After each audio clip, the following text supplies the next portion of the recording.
Hello everyone, this is the East Coast Economic Update for June the 2nd, 2010. Just wanted to give you an information that just came out from ADP showing that the private sector lost 532,000 jobs in May. 532,000, that's a significant loss. I'm going to probably look back at other months, but they've been ranging between 4 and 500,000 losses in the private sector. Now, ADP is a sample, of course, but ADP is the largest private payroll organization that processes payrolls for many multinational companies in Fortune 500. Why am I telling you this today? Because today's Wednesday.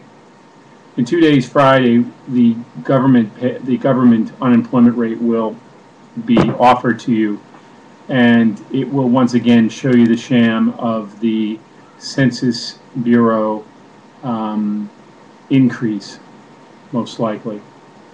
And then at the same time, point out that unemployment is at 10.0, 10.1, and that the reason for that loss or that rise, even though that there was a positive in the payroll like they did last month, is because, as they say, the people who are discouraged workers came back into the workforce, which is bogus. And I'm going to have last month's payroll also here in the inbox, because if you look at the U3 number, which is the number that that CNBC and everybody pronounces, including the government, if the U6 number tells you everybody, including discouraged workers. So if you look at the U3 number and you look at the U6 number, if the people that were discouraged workers left being discouraged and came on back into the workforce, there would be a drop in the U6 and an increase in the U3, theoretically. This is not the case in April. The U3 and the U6 numbers were both up, and they were up significantly from the month before.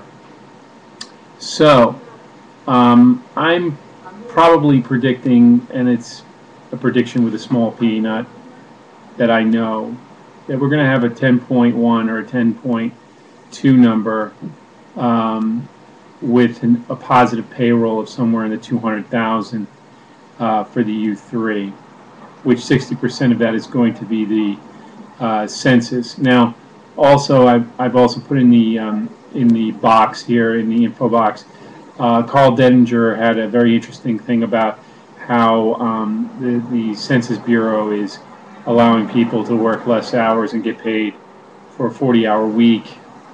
You take it as you wish, but I just find it interesting that, as long as they've got you employed, it makes the administration look better. Unfortunately, as we're going to discover very quickly, is the majority of the people who are going to have jobs are going to be working for the government in one way or another, which is a half-assed attempt to do what FDR had done with the WPA and the NRA, the National Recovery Administration, not the National Rifle Association, in the 30s, which at least FDR was trying to make sure intellectuals were being paid and being worked, like Ansel Adams is an example, and a number of other people, the theater company with Orson Welles and so forth.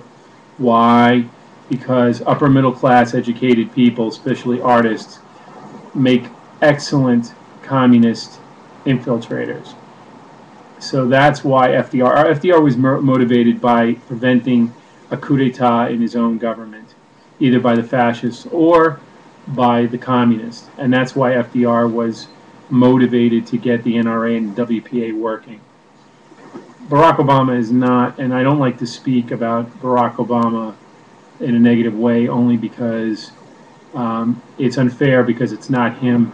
It's an administration and a system that has been going on for at least 30 years, if not more, purporting this whole system. And I'm not defending the man because I didn't vote for him, but I am saying that one man is not at fault here. It's an entire system, and we can go into ad nauseum about that. But anyway, getting back to the point, the administration is not motivated to do what FDR did, because there's not a fear of a coup d'etat, because what's going on is we do have a fascist situation where the corporations are running the government, and we've pretty much applauded it and embraced it during the Reagan 80s into the Bush 90s and 2000s. But I just want to point out to you that the motivation here is that as long as the money's flowing from the big wigs and people are getting paid off by in the Congress and in the White House and in every other place where the K Street folks, and that's a term, if you're not aware of it, referring to the lobbyists, as long as the lobbyists can keep giving people cash and junkets and making mediocre middle-class congressmen and senators multi-millionaires, which is what's happened over the last 30 years.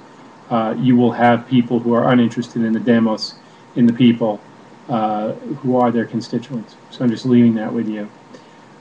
I will be doing a report on Friday about the unemployment number, obviously, when it comes out. But the ADT number gives you a clear understanding what the private sector is doing. If there's a recovery, that we're not seeing it because people are getting laid off.